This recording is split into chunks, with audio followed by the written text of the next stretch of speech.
ರಘುರಾಮ್ ತನ್ನ ಇಬ್ಬರು ಅಕ್ಕಂದಿರಿಗೆ ಮದುವೆಯನ್ನು ಮಾಡಿಸಿ ಆನಂತರ ಕೌಶಲ್ಯನನ್ನು ಅವನು ಮದುವೆಯಾಗಿ ಸಂತೋಷವಾಗಿ ಜೀವನ ಮಾಡ್ತಿದ್ದ. ಸ್ವಲ್ಪ ದಿನದಲ್ಲಿ ಅವರಿಬ್ಬರಿಗೂ ರಾಜೇಶ್ ಎನ್ನುವ ಗಂಡು ಮಗು ಹುಟ್ಟಿತು. ಆದರೂ ಕೂಡ ಅಕ್ಕ ತಂಗಿಯರ್ನ ಚೆನ್ನಾಗಿ ನೋಡ್ಕೊಳ್ತಾ ಇದ್ದ. ಅವರಿಗೆ ಯಾವ ಕಷ್ಟ ಬಂದ್ರೂ ಕೂಡ ಮುಂದೆ ನಿಂತ್ಕೊಂಡು ಅವರಿಗೆ ಸಹಾಯವನ್ನು ಮಾಡ್ತಾ ಇದ್ದ. ತನ್ನ ಅಕ್ಕ ತಂಗಿಯರನ್ನು ಪಕ್ಕದಲ್ಲೇ ಮನೆ ಮಾಡಿ ಇರಿಸಿಕೊಂಡು ಅವರ ಕಷ್ಟ ನಷ್ಟವನ್ನು ನೋಡ್ಕೊಳ್ತಾ ಇದ್ದ. ಇದು ಕೌಶಲ್ಯನಿಗೆ ಇಷ್ಟ ಇರ್ಲಿಲ್ಲ. ಏನ್ರಿ, ನಮ್ ಮಗನಿಗೆ ಮದುವೆ ವಯಸ್ಸು ಕೂಡ ಬಂದಾಯ್ತು, ಇನ್ನು ನಿಮ್ಮ ಅಕ್ಕ ತಂಗಿಯರ್ನೇ ನೋಡ್ತಾ ಇದ್ದೀರಾ? ನಮ್ಮ ಮಗನಿಗೂ ಸ್ವಲ್ಪ ಮದ್ವೆ ಎಲ್ಲ ಮಾಡ್ಬೇಕಲ್ವಾ? ಅದ್ರ ಬಗ್ಗೆ ನೀವು ಆಲೋಚನೆ ಮಾಡಲ್ವಾ?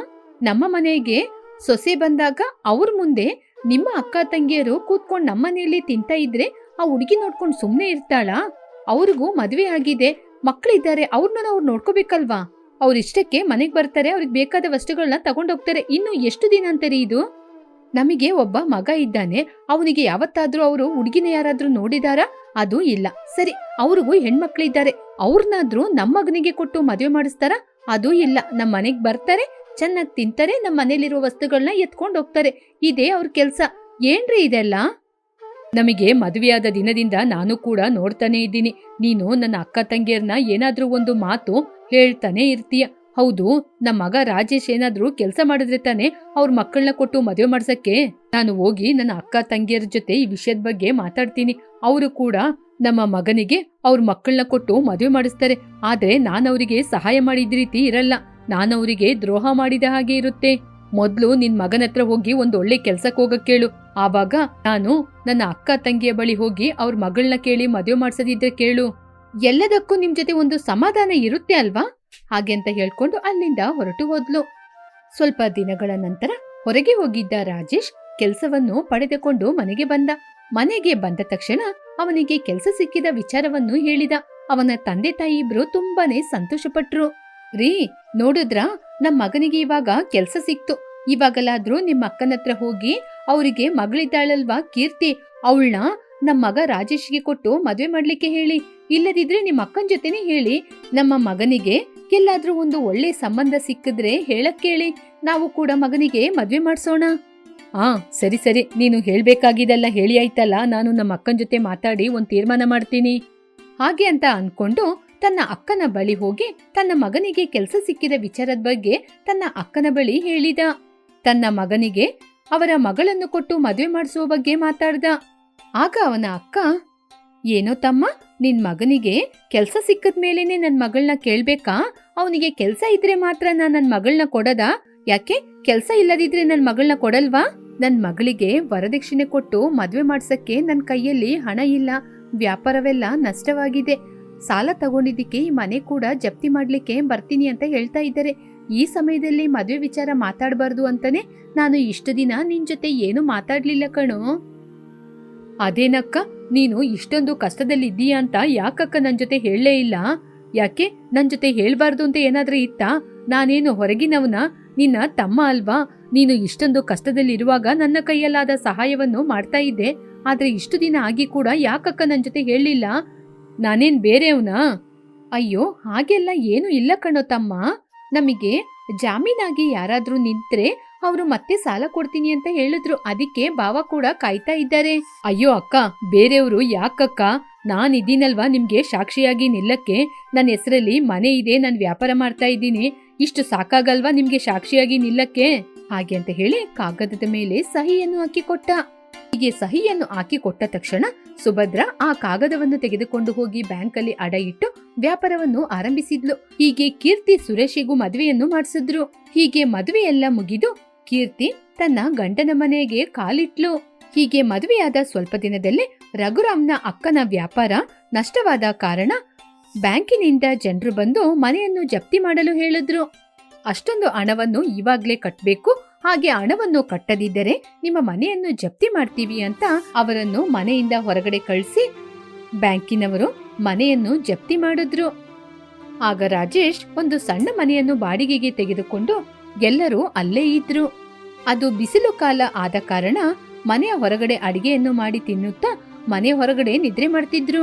ಅವರಿಗೆ ಮನೆ ಹೊರಗಡೆ ಮಲ್ಕೊಳ್ಳೋದು ಅಭ್ಯಾಸವಾಗ್ಬಿಡ್ತು.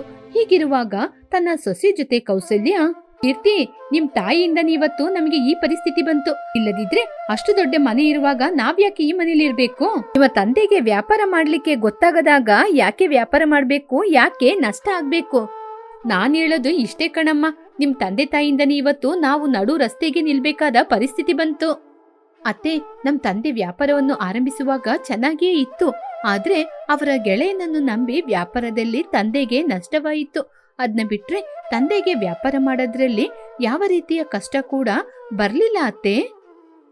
ಸರಿ, ಯಾರಿಗೆ ವ್ಯಾಪಾರ ಗೊತ್ತಾಗಿ ಏನ್ ಪ್ರಯೋಜನ? ಆದ್ರೆ ನಷ್ಟ ಆಗಿದ್ದು ಇವತ್ತು ನಾವು ತಾನೇ. ಹಾಗೆ ಮಾತಾಡ್ಕೊಂಡು ಕೌಶಲ್ಯ ಮನೆಯೊಳಗೆ ಹೋದ್ಲು. ಹೀಗೆ ಪ್ರತಿದಿನ ಮನೆಯೊಳಗೆ ಅಡಿಗೆ ಮಾಡ್ಕೊಂಡು ಹೊರಗಡೆ ಮಲ್ಕೋತಾ ಇದ್ರು. ಹೀಗೆ ಅವರಿಗೆ ಅಭ್ಯಾಸವಾದ ಕಾರಣ ಅವರು ಹೊರಗಡೆ ಮಲ್ಕೊಳ್ಳದೆ ಅಭ್ಯಾಸವಾಯಿತು. ಹೀಗೆ ಸ್ವಲ್ಪ ದಿನದಲ್ಲಿ ಮಳೆಕಾಲ ಆರಂಭವಾಯಿತು. ಮಳೆ ಹೇಗೆ ಬರ್ತಾ ಇತ್ತು ಅಂದ್ರೆ ಒಂದು ನಿಮಿಷ ಕೂಡ ಎಡೆಬಿಡದೆ ಮಳೆ ವಿಪರೀತವಾಗಿ ಬರ್ತಾ ಇತ್ತು. ಆದರೆ ಅವರಿಗೆ ಹೊರಗಡೆ ಮಲಗುವುದು ಅಭ್ಯಾಸವಾದ ಕಾರಣ ಒಂದು ದೊಡ್ಡ ಛತ್ರಿಯನ್ನು ನಿರ್ಮಿಸಿ ಅದರೊಳಗೆ ಮಲಗಿ ನಿದ್ರೆ ಮಾಡ್ತಿದ್ರು. ಪಕ್ಕದ ಮನೆ ಭಾರ್ಗವಿ ಅಲ್ಲಿಗೆ ಬಂದು, ಅದೇನು ಇಷ್ಟೊಂದು ಮಳೆ ಬರುವಾಗ ಕೂಡ ನೀವೆಲ್ಲರೂ ಮನೆ ಹೊರಗಡೆ ಮಲ್ಕೋತಾ ಇದ್ದೀರಾ? ಮನೆ ಒಳಗೆ ಮಲ್ಕೋಬಹುದಲ್ವಾ? ಯಾಕೆ ಮನೆ ಒಳಗೆ ಜಾಗ ಇಲ್ವಾ? ಇಲ್ಲ ಭಾರ್ಗವಿಯವರೇ, ಮನೆ ಒಳಗೆ ಜಾಗ ಇದೆ. ಆದ್ರೆ ನಾವು 3 ತಿಂಗಳಿಂದ ಹೊರಗಡೆನೆ ಮಲ್ಕೋತಾ ಇದ್ದೀವಾ. ಇವಾಗ ಮನೆ ಒಳಗೆ ಮಲಗಿದ್ರೆ ಉಸಿರು ಕಟ್ಟಿದ ಹಾಗೆ ಅನ್ಸುತ್ತೆ. ಅದಕ್ಕೇನೆ ನಾವು ಹೊರಗಡೆನೆ ಮಲ್ಕೊಳ್ಳೋದು. ಅದು ಅಲ್ಲದೆ ಹೊರಗಡೆ ತುಂಬಾ ತಂಪಾಗಿ ತುಂಬಾ ಚೆನ್ನಾಗಿ ನಿದ್ರೆ ಬರುತ್ತೆ. ಅದಲ್ಲ ರೀ, ಹೀಗೆ ನೀವು ಮಳೆಯಲ್ಲಿ ನೆನೆಯುತ್ತಾ ಮಲ್ಕೊಂಡ್ರೆ ನಿಮ್ಗೆ ನಿದ್ರೆ ಮಾತ್ರ ಹೇಗೆ ಬರುತ್ತೆ? ನಾವು ನೆನೆದ್ರೆ ನಮ್ ಕಾಲ್ ತಾನೇ ಚೆಂಡಿ ಆಗೋದು. ಆವಾಗ ಮೇಲ್ಗಡೆ ಬಿಸಿಯಾಗಿದ್ರು ನಮ್ ಕಾಲೆಲ್ಲ ತಣ್ಣಗೆ ಇರುತ್ತೆ ಅಲ್ವಾ? ಹಾಗೆ ನಮಗೆ ತಣ್ಣಗೆ ಇದ್ರೆ ಮಾತ್ರ ಚೆನ್ನಾಗಿ ನಿದ್ರೆ ಬರೋದು ರೀ. ಸರಿ ಸರಿ, ನಿಮ್ಮಿಷ್ಟ. ಹಾಗೆ ಅಂತ ಹೇಳಿ ಭಾರ್ಗವಿ ಮನೆಗೆ ಹೋದ್ಲು. ಹೀಗೆ ಭಾರ್ಗವಿಗೆ ತನ್ನ ಮಗಳ ಮನೆಯವರು ಮಳೆಯಲ್ಲೇ ನಿದ್ರೆ ಮಾಡ್ತಿದ್ದಾರೆ ಅಂತ ವಿಷಯ ಹೇಗೋ ಗೊತ್ತಾಯ್ತು. ಕೀರ್ತಿಯ ತಾಯಿ ತುಂಬಾನೇ ದುಃಖ ಪಟ್ಕೊಂಡು ಅವರ ಮನೆಗೆ ಬಂದ್ರು. ತಮ್ಮ, ನನ್ನಿಂದ ನೀನು ಎಷ್ಟು ನಷ್ಟ ಪಡ್ತಿದ್ಯಾ ಕಣೋ. ಇಷ್ಟೊಂದು ನಷ್ಟ ಪಡ್ತೀಯ ಅಂತ ನಾನು ಅನ್ಕೊಂಡಿರ್ಲಿಲ್ಲ. ಇಷ್ಟೊಂದು ಆಸ್ತಿ ಇದ್ರೂ ಕೂಡ ಎಲ್ಲವನ್ನು ಕಳ್ಕೊಂಡು ನೀನು ಹೊರಗೆ ಮಲಗುವ ಅವಶ್ಯಕತೆ ಏನೋ ಬಂತು? ಎಲ್ಲ ನನ್ ಗಂಡನಿಂದನೇ. ಸುಭದ್ರ ಬಂದು ಹಂಗೆ ಮಾತಾಡುವಾಗ ಕೌಶಲ್ಯನಿಗೆ ಕೋಪ ಬಂದು ಅವಳು ಏನು ನೋಡದೆ ಎದ್ದು ಹೋದ್ಲು. ಅತ್ತಿಗೆಗೆ ನನ್ ಮೇಲೆ ತುಂಬಾ ಕೋಪ ಬಂದಿರುವ ಆಗಿದೆ. ಇವತ್ತು ನಮ್ಮಿಂದ ತಾನೇ ನೀವು ಇಷ್ಟೊಂದು ಕಷ್ಟಪಡ್ತಾ ಇದ್ದೀರಾ. ಪರವಾಗಿಲ್ಲ ಅಕ್ಕ, ಅದ್ನೆಲ್ಲ ಬಿಟ್ಟಾಕು. ಹೌದು, ವ್ಯಾಪಾರ ಹೇಗೆ ನಡೀತಾ ಇದೆ? ಇಷ್ಟು ದಿನಗಳಲ್ಲಿ ಇವಾಗ ಸ್ವಲ್ಪ ವ್ಯಾಪಾರ ಪರವಾಗಿಲ್ಲ. ಸ್ವಲ್ಪ ದಿನದಲ್ಲೇ ನಿಮ್ ಭಾವ ಸಾಲ ತೀರ್ಸ್ಬಿಡ್ತಾರೆ. ಮತ್ತೆ ನಿನ್ ಮನೆ ನಿನ್ ಕೈ ಸೇರುವ ರೀತಿ ನಿನ್ ಭಾವ ಮಾಡ್ಬಿಡ್ತಾರೆ. ಸರಿಯಪ್ಪ, ಹಾಗಾದ್ರೆ ನಾನಿನ್ನು ಹೊರಡ್ತೀನಿ. ಹೌದು, ಇದು ಮಳೆಕಾಲ ಅಲ್ವಾ? ನನ್ ಮನೆಯಲ್ಲಿ ಬಂದು ನೀವೆಲ್ಲರೂ ಇರ್ಬೋದಲ್ವ ತಮ್ಮ? ಅಯ್ಯೋ ಅಕ್ಕ, ಅದೆಲ್ಲ ಏನು ಬೇಡ ಅಕ್ಕ. ನಮಗೆ ಹೊರಗಡೆ ಮಲಗಿ ಅಭ್ಯಾಸ ಆಗ್ಬಿಡ್ತು. ಅದಕ್ಕೆ ತಾನೇ ಮಳೆ ಬಂದ್ರೂ ಕೂಡ ನಾವು ಹೊರಗಡೆನೆ ಮಲಗಿ ನಿದ್ರೆ ಮಾಡೋದು. ಅದರಿಂದ ನಾವು ಎಲ್ಲೂ ಕೂಡ ಬರಲ್ಲ. ಹಾಗೆ ಹೇಳಿದಾಗ ಸುಭದ್ರ ಅಲ್ಲಿಂದ ಹೊರಟು ಹೋದ್ಲು. ಅಷ್ಟರಲ್ಲಿ ಕೌಸಲ್ಯ ದಿಮಾಕಿನಿಂದ ರಘುರಾಮ್ ಬಳಿ ಬಂದು, ಏನು ನಿಮ್ಮಕ್ಕ ನಾವು ಹೇಗೆ ಬದುಕ್ತಾ ಇದ್ದೀವಿ ಅಂತ ನೋಡಕ್ ಬಂದ್ರ, ಅಥವಾ ಇನ್ನೇನಾದ್ರೂ ಪತ್ರದಲ್ಲಿ ಸಹಿ ಹಾಕೊಳ್ಳಕ್ಕೆ ಬಂದ್ರ? ಯಾಕೆ ನಾವು ಹೀಗೆ ಬದುಕೋದು ಕೂಡ ಅವರಿಗೆ ಇಷ್ಟ ಇಲ್ವಾ? ಅವರ ಮಗಳನ್ನ ನಮ್ಮನೆಗೆ ಕೊಟ್ಟು ಮದುವೆ ಮಾಡಿಸಿ ನಮ್ಮ ಆಸ್ತಿಯನ್ನೆಲ್ಲ ಬರೆದು ತಗೊಂಡ್ರು. ನಿಮ್ಮಕ್ಕ ಎಷ್ಟು ಬುದ್ಧಿವಂತರಾಗಿರ್ಬೇಕು. ಹಬ್ಬಾ, ಹಾಗೇನು ಇಲ್ಲ ಕೌಶಲ್ಯ. ಹಾಗೆಲ್ಲ ಏನೂ ಇಲ್ಲ ಕಣೆ. ನಮ್ಮ ಕಡೆಯಿಂದ ತಗೊಂಡ ಆಸ್ತಿಯೆಲ್ಲ ನಮಗೆ ತಿರುಗಿ ಕೊಡುವಂತಹ ಸಮಯ ಬರ್ತಾ ಇದೆ ಅಂತೆ. ವ್ಯಾಪಾರದಲ್ಲಿ ಒಳ್ಳೆ ಲಾಭ ಬರ್ತಿದೆ ಅಂತೆ.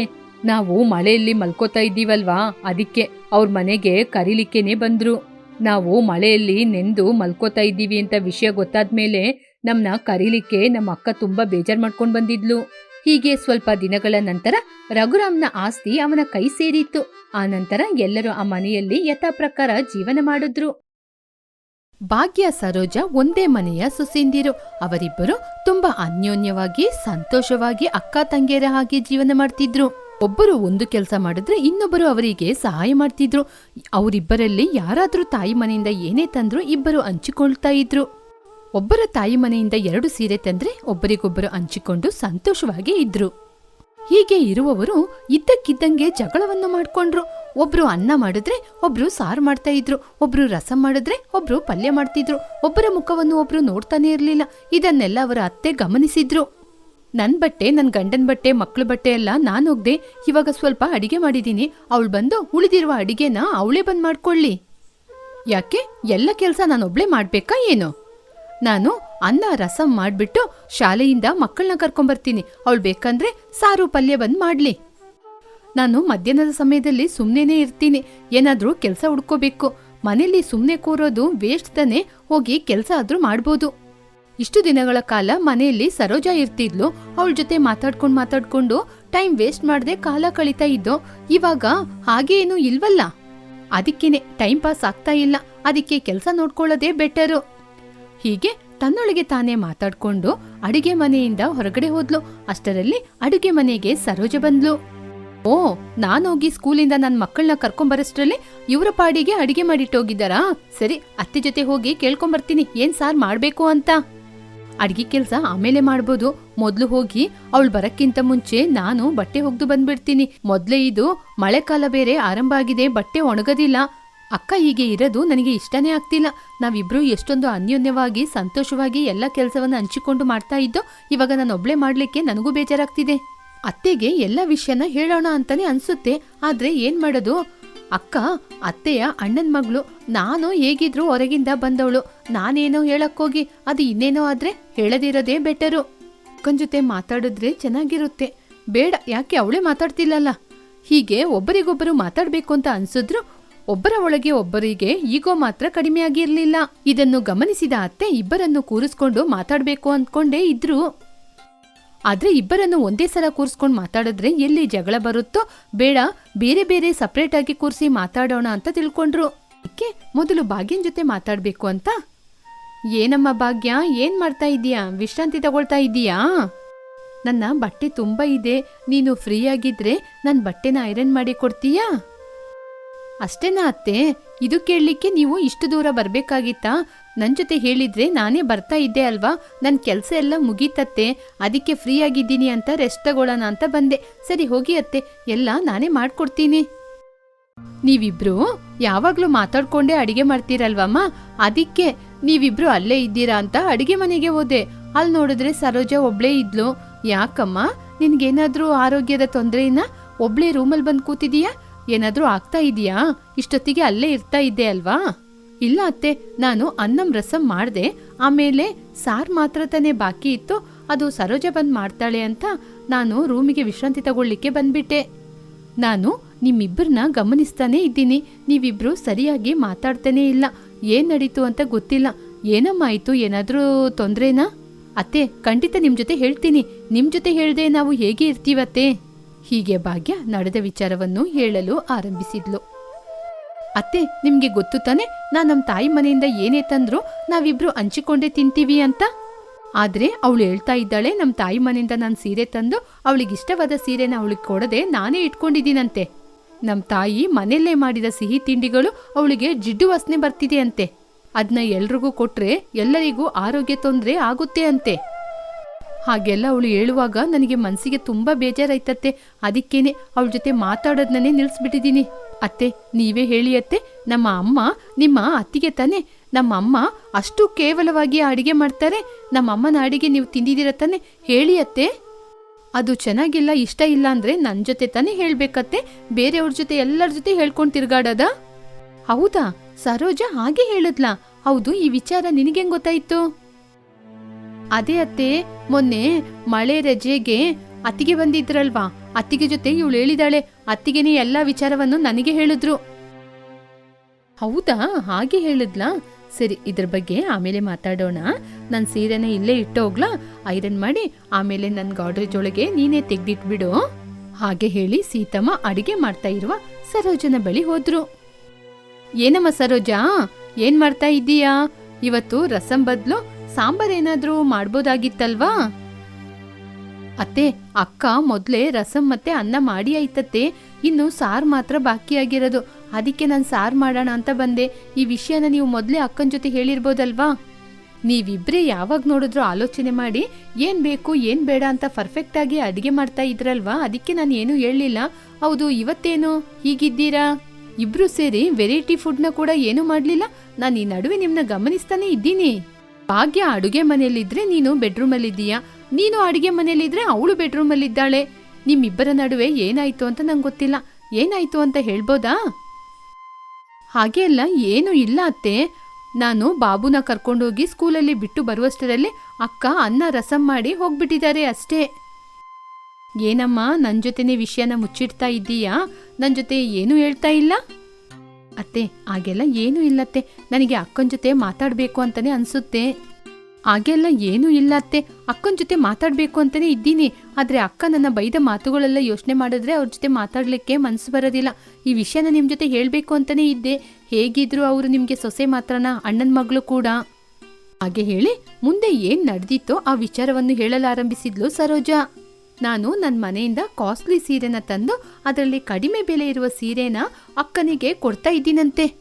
ಬಟ್ಟೆ ತೆಗೆಯುವಾಗ ಕೂಡ ತುಂಬ ಚೀಪ್ ಕ್ವಾಲಿಟಿ ಬಟ್ಟೆನ ತೆಗೆದೆ ಅಕ್ಕನ ಮಕ್ಕಳಿಗೆ ಕೂಡ ಕೊಡ್ತಿದ್ದೀನಂತೆ. ಆದರೆ ಅತ್ತೆ, ನಾನು ಯಾವತ್ತೂ ಕೂಡ ಹಾಗೆ ಮಾಡಿದವಳೇ ಅಲ್ಲತ್ತೆ.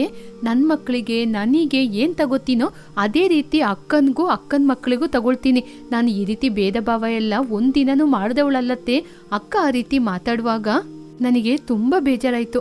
ಇನ್ನೊಂದು ವಿಚಾರ ಏನಂದರೆ, ನನ್ನ ಗಂಡ ಸಂಪಾದನೆಯಲ್ಲೇ ಅವರು ಎಲ್ಲರೂ ಕೂತ್ಕೊಂಡು ತಿಂತಿದ್ದಾರೆ ಅಂತ ನಾನು ಯಾರ ಜೊತೆ ಹೇಳಿದ್ನಂತೆ. ನಾನು ಯಾವತ್ತೂ ಕೂಡ ಯಾರ ಜೊತೆನೂ ಆ ರೀತಿ ಮಾತು ಹೇಳಲೇ ಇಲ್ಲತ್ತೆ. ಅದಕ್ಕೇನೆ ನಾನು ಅವ್ರ ಜೊತೆ ಮಾತಾಡದೆ ದೂರನೇ ಇದ್ದೀನಿ. ಹೌದು, ಈ ವಿಷಯ ಎಲ್ಲ ನಿನಗೆ ಹೇಗಮ್ಮ ಗೊತ್ತಾಯ್ತು? ಮೊನ್ನೆ ಅತ್ತಿಗೆ ಬಂದ್ರಲ್ವ ಅತ್ತೆ, ಅವರೇ ಇದೆಲ್ಲ ನನಗೆ ಹೇಳಿದ್ದು. ಸೀತಮ್ಮನಿಗೆ ಅಲ್ಲಿ ನಡೆದ ವಿಚಾರವೆಲ್ಲನೂ ಗೊತ್ತಾಯಿತು. ಹೇಗಾದ್ರೂ ಅಕ್ಕ ತಂಗಿನ ಜೊತೆ ಸೇರಿಸಿ ಅವರಿಬ್ಬರ ನಡುವೆ ಮೊದಲು ಇದ್ದ ಬಾಂಧವ್ಯ ಬರುವ ಹಾಗೆ ಮಾಡಬೇಕು ಅಂತ ಆಲೋಚನೆ ಮಾಡಿದ್ರು. ಹೀಗೆ ಆಲೋಚನೆ ಮಾಡ್ತಾ ಇದ್ದಂಗೆ ಅಲ್ಲಿ ಜೋರಾದ ಮಳೆ ಬಂತು. ಎಂತಹ ಮಳೆ ಅಂದ್ರೆ, ಬಂದ ಮಳೆಯೆಲ್ಲ ಮನೆಯೊಳಗೆ ಬರುವಷ್ಟು ಮಳೆ. ಎಲ್ಲರೂ ಸೇರಿ ಮನೆಯೊಳಗೆ ಇರಲು ಸಾಧ್ಯವಾಗದೆ ಎಲ್ಲರೂ ಮನೆಯ ಮಾಡಿ ಮೇಲೆ ಬಂದು ನಿಂತಿದ್ರು. ನೀವಿಬ್ರು ಸೇರಿ ಮನೆಯಲ್ಲಿ ಬೇಗ ಬೇಗ ಅಡಿಗೆ ಮಾಡಿ. ಮಕ್ಕಳು, ನಿಮ್ಮ ಗಂಡಂದಿರು, ನಿಮ್ಮ ಮಾವ ಎಲ್ಲರೂ ಹಸಿವಲ್ಲಿ ಕೂತಿದ್ದಾರೆ. ನೀವು ಬೇಗ ಅಡಿಗೆ ಮಾಡಿದ್ರೆ ತಿಂದು ನೆಮ್ಮದಿಯಾಗಿ ಸ್ವಲ್ಪ ಹೊತ್ತು ನಿದ್ರೆ ಮಾಡ್ಬೋದು. ನೋಡಿ, ನಿಮ್ಮಿಬ್ಬರ ಮುಖ ಕೂಡ ಹೇಗೆ ಬಾಡಿ ಹೋಗಿದೆಯಾ ಅಂತ. ನೀವಿಬ್ರು ಬೇಗ ಅಡಿಗೆ ಮಾಡಿಬಿಟ್ಟು ಆಮೇಲೆ ಬಂದು ಕೂತ್ಕೊಳ್ಳಿ. ನನ್ನ ಜೊತೆ ಅದು ಇದು ಅಂತ ಏನು ಹೇಳಕ್ ಬರಬಾರ್ದು. ಹೀಗೆ ಅತ್ತೆ ಹೇಳಿದ್ರಿಂದ ಅವರಿಬ್ಬರು ಏನು ಮಾತನಾಡದೆ ಅಡುಗೆ ಮಾಡಲಾರಂಭಿಸಿದ್ರು. ಒಬ್ರು ತರಕಾರಿನ ಕಟ್ ಮಾಡಿದ್ರೆ ಇನ್ನೊಬ್ಬರು ಒಗ್ಗರಣೆ ಮಾಡಿದ್ರು. ಇಬ್ಬರು ಅಲ್ಪ ಸ್ವಲ್ಪ ಮಾತನಾಡಿ ಅಡುಗೆಯನ್ನು ಮುಗಿಸಿ ಎಲ್ಲರನ್ನು ಊಟಕ್ಕೆ ಕರೆದ್ರು. ಅತ್ತೆ ಅವರಿಬ್ಬರನ್ನು ಕರೆಸಿ ಮಾತಾಡ್ಲಿಕ್ಕೆ ಕೂರ್ಸಿದ್ರು. ನೀವಿಬ್ರು ನನ್ನ ಮಾತನ್ನು ಸರಿಯಾಗಿ ಕೇಳ್ಕೊಳ್ಳಿ. ನನ್ನ ನಂತರ ಈ ಮನೆನ ನಡೆಸಬೇಕಾದ ಜವಾಬ್ದಾರಿ ನಿಮ್ಮ ಕೈಯಲ್ಲಿದೆ. ಯಾರೋ ಏನೋ ಹೇಳಿದ್ರು ಅಂತ ನೀವಿಬ್ರು ಹೇಗೆ ಅಸಮಾಧಾನದಿಂದ ಇಬ್ರು ಕೂತ್ಕೊಂಡಿದ್ದೀರಾ? ಬೇರೆ ಯಾರೋ ನಿಮ್ಮ ಮಧ್ಯ ಜಗಳವನ್ನು ತಂದಾಕಿದ್ರು.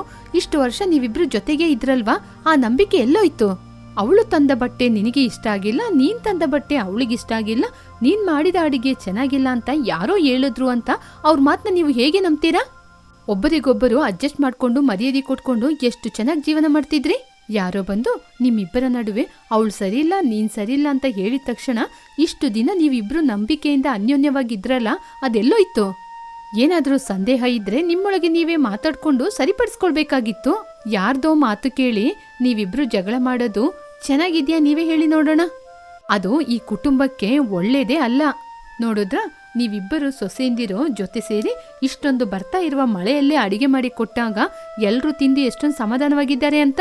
ನೀವಿಬ್ರು ಯಾವಾಗ್ಲೂ ಹೀಗೇನೆ ಇರ್ಬೇಕು ಅಂತ ನಾನು ಅನ್ಕೊಂಡಿದ್ದೀನಿ. ಇನ್ನೊಂದು ಮುಖ್ಯವಾದ ವಿಷಯ, ನಿಮ್ಮಿಬ್ಬರ ನಡುವೆ ಜಗಳವನ್ನು ತಂದಾಕಿದ್ದು ನನ್ನ ಮಗಳೇ ಆಗಿರ್ಬೋದು. ಅವಳಿಗೆ ಬುದ್ಧಿ ಹೇಗೆ ಕಲಿಸ್ಬೇಕು ಅಂತ ನನಗ್ ಗೊತ್ತು. ನನ್ನ ಮಗಳಿಗೆ ಹೇಗೆ ಬುದ್ಧಿ ಕಲಿಸ್ಬೇಕು ಅಂತ ನನಗೆ ಚೆನ್ನಾಗಿ ಗೊತ್ತಿದೆ.